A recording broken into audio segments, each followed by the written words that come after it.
as promised, joining us now on the Bulwark Kind of Hotline on 97.3 ESPN. Try to get some clarity on everything that's going on, which feels like it's just way more than can be digested in just a short conversation. But I know Keith will do his best to answer all the questions we have here after the wide-ranging call. It looks like 100 people were on the call last night with Kyie Irving. So, Keith, I appreciate you jumping on. How you doing on this Saturday? I'm doing pretty good. Thanks for having me. So I wanted to start with specifically Kyrie, because I think one of the problems, because of all the quotes that have been put out there, Woj's in-depth report late last night on ESPN.com, I read the Yahoo story with Vincent Goodwill. It feels like if it wasn't Kyrie being the one to bring up some of these points, and if it was just Donovan Mitchell, Carmelo Anthony, Dwight Howard, other players, it would be one thing, but it feels like the way Kyrie has gone about this has been mishandled. Is that a fair thing to say? Yeah, I think it is fair that people have an opinion of Kyrie Irving that's not so great all the time, and I think that is clouding judgment on a lot of these things. And I think sometimes I think it was anonymous. But a player said, I don't really care about him as the messenger as much as I do about the message. And I think that, sometimes is the important thing. If you heard this, these questions are being asked attributed to, Chris Paul or a couple of the guys you named, or even an anonymous player, I think a lot of people would say, all right, it makes sense. These are all fair questions. These are good questions. These are things that should be being discussed. But because it's Kyrie Irving, then it takes on a little bit of a different tone and tenor. And I think part of the problem also is I think Kyrie himself is a little tone deaf in the fact that I think he doesn't understand how he's perceived or how other players perceive him, because I loved what Austin Rivers came out and said late last night, early this morning, which was he said, listen, I'm all on board with what Kyrie is saying, but we can do all the things that Kyrie is saying and still play basketball. And I feel like that's where the other players, I feel like, need to keep stepping up and speaking out, whether it's anonymously or putting their name to it, like Austin Rivers, because at some point there are important questions that need to be asked, but among them shouldn't be Kyrie saying, quote, something smells fishy, unquote, about going to Orlando. Like, when you say stuff like that, it just makes the entire public groan, because all they know is, here we go again, baseball players complaining about money. Yeah, so as someone who very much, has dealt with in my life, I can get emotional when talking about an issue, and there's times when I need to pause and stop and make sure that my real point is not going to get missed by saying something else just out of emotion. And I think that happens with Kyrie Irving. I covered him for 2 years when he played with the Boston Celtics. And, one thing that I tried to convey yesterday was the guy's not an idiot. I think people think he is this, completely crazy, guy who's just a moron. And it couldn't be further from the truth. He's exhausting. He is tough to cover. There are times when you have to read and reread and then get other outside opinions to understand what he says. And sometimes you don't even get there. But he's not an idiot. But to Austin Rivers' point, I think he makes a great point. And, talking to different players, there are a lot of guys who are, they're of the opinion of, hey, we can still play and do some of the other things we want to do too. And that's part of the challenge that the NBA is facing right now, is there's not a lot of consensus amongst the players. And that's a huge issue, whether it be safety or whether it be freedom of movement while they're, at Walt Disney World playing out the season, or whether it be how they can support the Black Lives Matter movement and those things, whether it's, the best thing is to not play to do that, or it is to play. That's a challenge that the NBA is going to have to sort through and figure this out. Now, when I say this, Keith, if I'm being insensitive or I'm being a little taking it too far, I give you credit to bash me, let me know, okay? But in my opinion, as an outsider looking in, I would say this to the players, and I don't know if maybe someone did say this on the call last night and we haven't just heard about it, because I know there were 100 people on that call last night, according to reports. At some point, someone needs to say, or maybe they've already said, you don't have the opportunity to cause the change and help fight things like racism if you don't have the millions of dollars from playing basketball if you don't have the platform that basketball has given you. Is that something being talked about, or am I just taking this way too far? No, I don't know. And unfortunately, I'm not, I don't get it. Like I don't have the same perspective, right? I didn't grow up that way. I'm learning and trying to educate myself here as much as everybody else is, and understanding things I thought I knew and things I thought I understood. I really don't. I don't have that perspective. And what I'll say as far as what was said and what wasn't said is we don't know all the details. I don't know what was talked. Now, some of the players have come out, before, some of them after, and have said things like, hey, we can use this money we have to support things. But the only way we get the money is if we play. And then there are other players who have said, yeah, but, is that the best thing? There's bigger things than basketball. And I'm not the guy to answer that. I don't know, to feel that way. One thing with Kyrie Irving, where you lose me is when you say things like there's only 20 guys actually getting paid. Like that to me is a huge issue, because that one, for you, me, and probably everybody listening, the lowest paid player in the NBA makes more money than we're ever going to make in a year. And then the other challenge on that is even in NBA terms, which is how I believe he meant it, it's simply not true. That's not even accurate. There are hundreds of players who make well in advance of the average salary in the NBA, and that's just we've got to rebalance some of those things. And that's where, when you say those things, I've talked to players who are, they feel like, well, that loses me, man, because I'm a minimum salary guy, or I'm a guy on the lower end of the pay scale. So yeah, it's easy for him to say, everybody gets, there's only so many of us get paid. Well, I'm not going to get what I get. And that's a challenge. So, and again, it all comes back to the NBA just doesn't have consensus within its players. And we all know this doesn't work if the players aren't on board. Keith Smith joining us here on the Boardwalk on the Hotline on 97.3 ESPN. Make sure you're following him on Twitter at Keith Smith NBA, because he's been covering this all along the way. Back in April when he first said that they need to go to Orlando, it looks like, barring any craziness, Keith, they will still go to Orlando. And I think one of the other things coming out of the last 24 hours is there's a perception that's been spun by some people, and I don't see it this way, and that's why I'm glad you're on to talk about it. I don't think Kyrie specifically, or any player, is pushing to totally bomb the whole plan of going to Orlando. It feels more like there are players saying, can we have some more information about going to Orlando? Yeah, you're 100% right. So let's clear something up, because, and I got overly excited, just like, several of my peers did as well in the NBA media, of, all right, the players voted to come back. Well, what the players actually voted on was, we agreed to 22 teams. We agreed that this format of, 8 games and then a play-in and then the playoffs, all at a single site, that's what we voted on. That's what we agreed to. Then it was, in the NBA Players Association, or the National Basketball Players Association made it very clear of, now we have to discuss all the finer details and all those points, and those negotiations will continue. And that's, kind of went missed by a lot of us, myself included at times, of, okay, well, they're back. Well, no, it was, we're agreeing to what the format's going to be. Now we got to talk about how do we pull this off. And I'm with you. I don't know that there are quite as many players who are saying, well, let's not play. Like, I don't want to play. I don't want to do this. I think it is more, is this safe?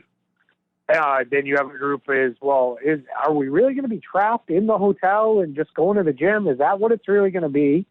And then you have players who are, can we still devote the time and energy while also playing to these causes that really matter to us and are really important, and we have great momentum on right now for maybe the first time ever in the history of this country? So those are the questions that are all being asked, along with, then you have some on the other side of, what are the financial implications of not playing? What are the financial implications of playing? And those are the guys who are raising these questions, because I think they're trying to understand, what is this all together? And it, shows a little bit more of, to me, it's maturity of, all right, before I can say, yeah, I'm in, I want to make a decision. And that's how I make decisions in my life too. I want as much detail as I can possibly get. So from everyone you've talked to and everything you've read the last 24 hours, is there a specific concern or question or issue from what you've heard and what you've been seeing that seems to be the most pertinent or the most important or the most that's very high on the rung of issues or questions? No, there doesn't seem to be, and that I think is a huge problem here. If there was one thing, I think then everybody involved in doing this could put their energy behind how do we fix it. But there are guys coming at these from all different directions, and you might have a player who is on the side of, hey, I don't know if we should play because it allows me to focus my attention on the Black Lives Matter movement more. And, but if we do play, I want freedom of movement, and then you might have a guy on the other side who's saying, well, I think we can do this and play, but, it's got to be a lockdown bubble and nobody gets in or out except, us once we're there. And that's the problem is, and this is, kind of, it's a subset of society, at large is, there's 500 guys here that you got to try and figure this out and get on the same page.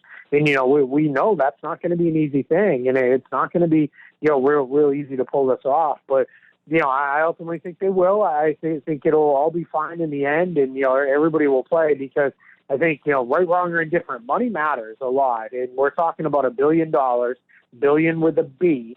And that is, going to be really, really important there. And I think for all parties involved, when it comes down to, all right, this is too much money, we got to move forward with this. One of the tweets also that you put out in the last 24 hours that really stood out to me was this one, where you said, I talked to a player this morning about the financial impact of not playing. His response was shocking to me. Quote, other than my agent, no one has talked to me about that. No one from the team, the league, the union, no one. And I'm around. I've been here the whole time, unquote.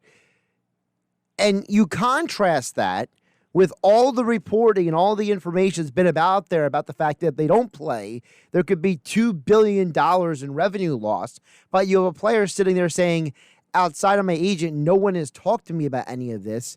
How much of that is a concern as well is that the players themselves are not being communicated the right information, even on a general level? Yeah, it's a huge concern. And part of that is, they don't want to hear it from us because I'm only reporting from the things I know about how much money is at stake. They want to know what is the real story. If I am, still owed $2 million for the remainder of this season, how much of that am I not going to get? What would that look like? What does it look like for next year? If we don't play, will the owners rip up the CBA and say, all right, now we got to, start all over again? What could that look like? And that's, what the players are concerned about, that player specifically, what he told me this morning was, no one's talked to me except for my agent, and I'm not hearing from, anybody with my team, anybody from the union, not my player rep, nobody. There's no one, reaching out to say, here's the financials beyond, hey, it's going to cost us all a lot of money. And some of these guys are looking for detail. Now, on the flip side, I talked to a player rep who said, being a player rep sucks.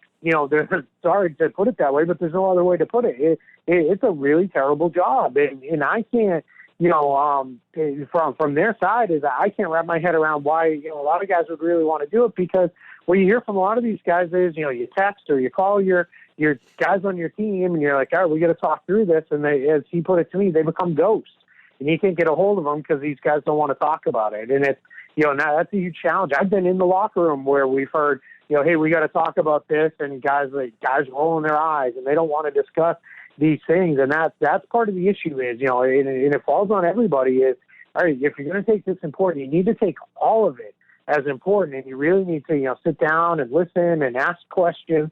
And I think there's, definitely some guys doing that. We're seeing that now. There's some guys doing that, but it needs to be all of them that are doing that. Keith Smith joining us here on the Boardwalk on the Hotline on 97.3 ESPN. Follow on Twitter at Keith Smith NBA. Keith, another thing that stands out to me is I was going through the NBA's timeline that was put out in a lot of different reports in the last 24 hours. June 15th and June 20th is coming up very quickly. They want to get these guys in there to start, working out and testing them and getting them all organized ahead of July 9th. So it feels like that we're having all these conversations and all this stuff is happening, but yet it feels like the time frame to make all this happen is shrinking more and more. Is that becoming a concern as well, that the timeline, the June 15th, June 20th, July 9th, those days are coming up pretty fast? Yeah, it's more of that July date that is more the concern. The June dates are the come back in our facility and let's get a look at these guys. That's kind of the mandatory recall of we're bringing everybody back home, and a big chunk of that is there's a lot of international players who left the country and went to their home countries, and we all know that there's a different process for them to re-enter and be back in this country to play and the like. So they gave themselves the time. That's part of the reason why we're not playing till the end of July if this starts, is because it takes time to get everybody back, and then they need time to make sure guys are in as good a shape as possible and those kind of things. But those July dates, the dates of packing up and moving to Walt Disney World and having that become the center of the NBA, those are the dates you really need to watch, because that's the one that starts to become a lot more non-negotiable. If a guy misses his flight in the next week and is in the facility, by the day he's supposed to be, that's not the end of the world. We'll get you there tomorrow. But if you start missing, your time that you're supposed to be in Florida, that becomes a huge challenge. And that's going to be, where ultimately we're going to have to see, what this, looks like, how this all comes together, because the, real, story here is, these guys are, we are running out of time, because if we're going to pull this off, it needs to get, everybody needs to be there in early July to go through camp, get ready to play, and start games at the end of July. If you had to put a percentage on it, and obviously we're only doing this with the information that we have, number one, how likely are we going to see another curveball in the next couple of weeks? And number two, how likely are we to still have an NBA season next month restarting? I'm going to put both of them real close to 100%. I think something else is going to come up, and it's going to, need talked through and need to be discussed. And, it is, I put this tweet out, I think it was yesterday, of, it's not easy. The NBA has to negotiate with its union. Then the NBA has to negotiate with Disney, who has to turn around and negotiate with their own unions that cover the Disney workers. So that's going to be, something that they're really going to, figure out. And there's going to be a curveball somewhere in that process from somebody that's going to come out of nowhere. But will we have a season? Yeah, I believe we will. I think, I'm still, very confident that we're going to have a season. Will every single player play? I don't know. That's a good question. We'll see if, somebody sits out. I think Chris Haynes made a really good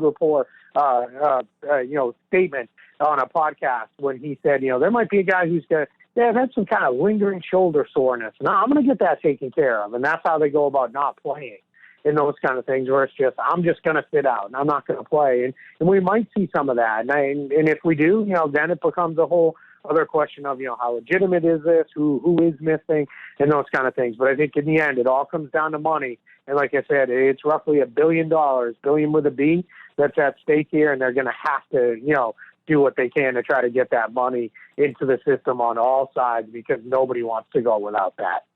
He's Kyie Smith, Yahoo Sports. Follow him on Twitter, Kyie Smith NBA, Real GM.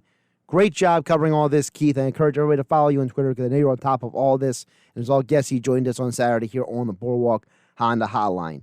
Again, Keith, thanks again. I really appreciate the clarity, because I think right now a lot of people's heads are spinning with everything that's going on. Yeah, mine included, and hopefully this lasts more than about 10, 15 minutes of clarity here. But thank you for having me. I appreciate it. You stay safe, you and yours. Absolutely, you too. That's Keith Smith. Again, follow him on Twitter, Keith Smith NBA, to keep up with everything that's going on, because there's a lot going on, a lot to process.